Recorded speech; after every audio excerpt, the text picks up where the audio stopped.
You might have asked yourself, at some point in your life, can you beat Fallout 3 as a baby?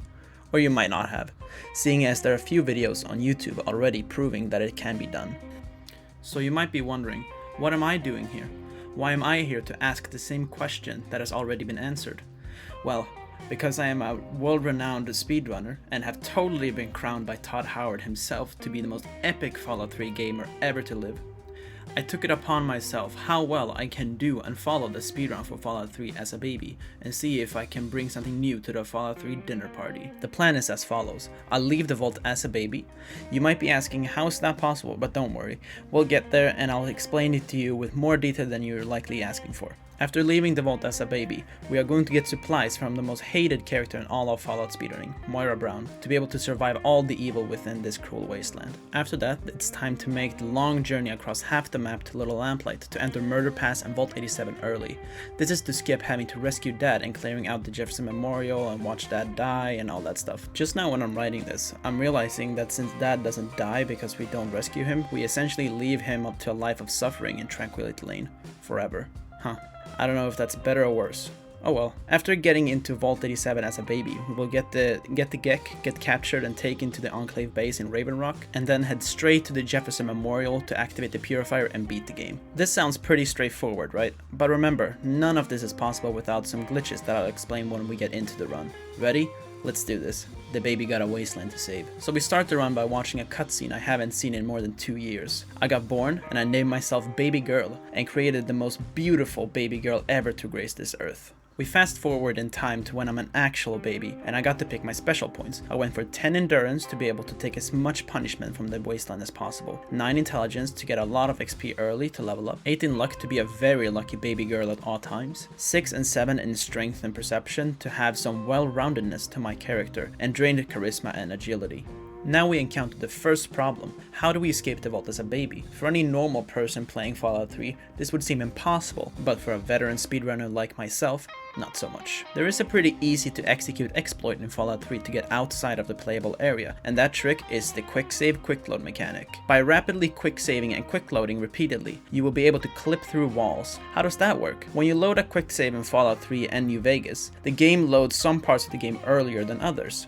The character, textures, and objects in the game are loaded first, and a fraction of a second later, all the collisions for objects and walls are loaded as well. During the time that the character is loaded but the collision is not, you're able to move, which means that you're able to walk through walls by rapidly quick saving and quick loading repeatedly. This type of exploit is called clipping and is very common in speedrunning of most games. Clipping out of the playable area when you're a baby is very useful in a baby-only run, because when you fall out of bounds, you get placed in a part of the vault that you can only be in when you have the escape quest active. How does this work? When Bethesda made Fallout 3, they didn't want things to fall infinitely if they were to be out of bounds. So what they did to fix this was adding an invisible plane underneath the playable area called a COC plane. When objects or the player hits the COC plane, they will be put in a predetermined location within the interior area where the COC plane is. This location is called the COC point. This concept of COC planes and COC points exists for every interior area in the entire game and will be used later on in the run as well. Now with all that explaining out of the way, we can go back to the run. So after clipping out of bounds and being placed at the COC point for the vault, it's just a very slow waddle over to the vault door to escape. After clipping out of bounds again and get put right next to the door to the capital wasteland, and after about 7 minutes of hopping like an idiot, we get to pick our tag skills. We went for small guns, lockpick, and medicine to be able to do more damage, take more damage, and I don't know why I picked lockpick to be honest. Outside we complete the escape quest and get to pick our first perk. I picked Black Widow to do 10% more damage to melee enemies. At this point in the game, I can't pull out my fists, I can't attack, and I can't pull out my Pip-Boy. Not being able to pull out the Pip-Boy is bad for a lot of reasons. It means that I can't equip any weapons or armor, I can't use any healing items, and I can't fast travel. Luckily, for some unknown reason, if you talk to Lucas Simpson Megaton, you get access to the Pip-Boy. But this makes for a completely new problem. Because you were not meant to have the Pip-Boy as a baby, when you open the Pip-Boy, it clips into your face, making you unable to see the screen. I can still use the Pip-Boy like normal, but I just can't see anything. It wasn't all too bad. If you know how the Pip-Boy's interface looks, and use the F1, F2, and F3 keys to navigate from stats to items to the map, you can bind every weapon and healing item you have so you don't have to use the Pip-Boy, which is fantastic. But this creates another issue. We don't have any weapons or armor to speak of. We just escaped the vault as a baby. How many babies have you seen with 10mm pistols and stim packs?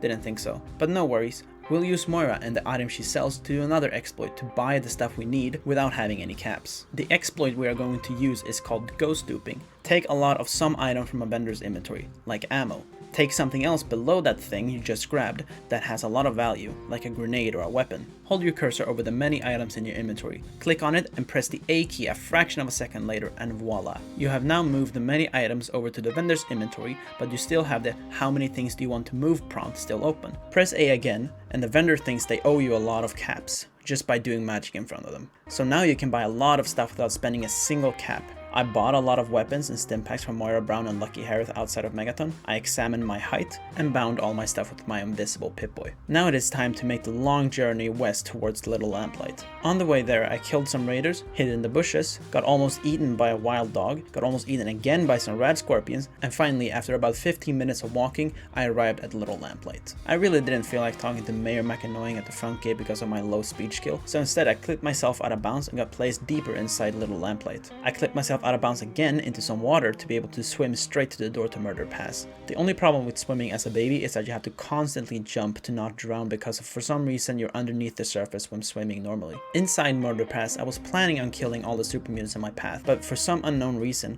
I couldn't pull out any of my weapons. I could equip them, but I couldn't use them. So I used another glitch that literally stops time to pass all the super mutants in Murder Pass and Vault 87. I know, insane. A glitch that stops time? What can this trick be called? This incredible trick is called time stop. To perform time stop, you need to have your right mouse button unbound in the game settings. You open your Pip-Boy, close it, and when opening to the map, you spam your right mouse button. If done correctly, you will have the place marker prompt open while not being in the Pip-Boy. You can still move around and jump, but NPCs can't. Everything is paused, and that's good. Everything being paused means no damage for me.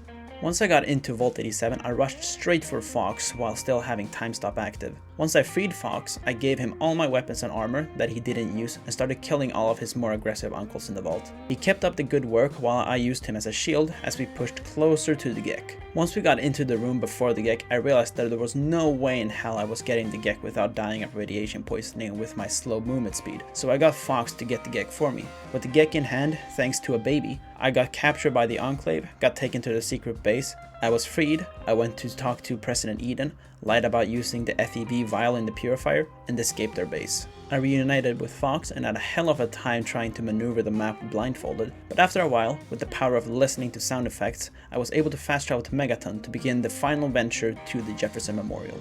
Once inside the memorial, I got Fox and his Gatling laser to kill all the Enclave soldiers outside of the rotunda. Inside the rotunda, because we have completely sequence break the game, Colonel Autumn has locked himself in the purifier, so the only way to confront him is to clip inside. It took some finagling, but we got inside. I tried to kill Colonel Autumn, and I couldn't reach the buttons on the console. I could reach the bottom ones, but not the ones in the back. These are the issues they don't tell you when you're a baby. Then I had a brilliant idea. I would place armor just below the console, use time stop to hold them in place, and try to use them as a ramp to get on top of the console. I first tried with one piece of armor, got on the edge of the console, but I couldn't press the 2-1-6 to end the game, even though they were right in front of me. I tried with 2, but it didn't work. I tried with 3, but it didn't work. I tried with 4 pieces of armor and I finally got on top of the console. I entered 2-1-6, Autumn had a seizure when he realized that baby just messed up his plans, and I, a speedrunner, beat Fallout 3 as a baby.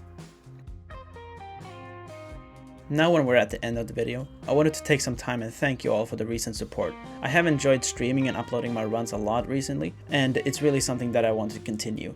We recently reached 200 followers on Twitch and 200 subs on YouTube, so that's pretty fun. This video was recorded live on my Twitch channel, so please consider following me there, twitch.tv/spicytacos. If you enjoy speedruns of the Fallout games, or just want to hang out with some cool people. Join the Discord if you want to join the community and get notifications when I go live or upload to YouTube. But until next time, I've been Spicy Tacos. Thank you so much for watching, and I'll see you next time. Peace.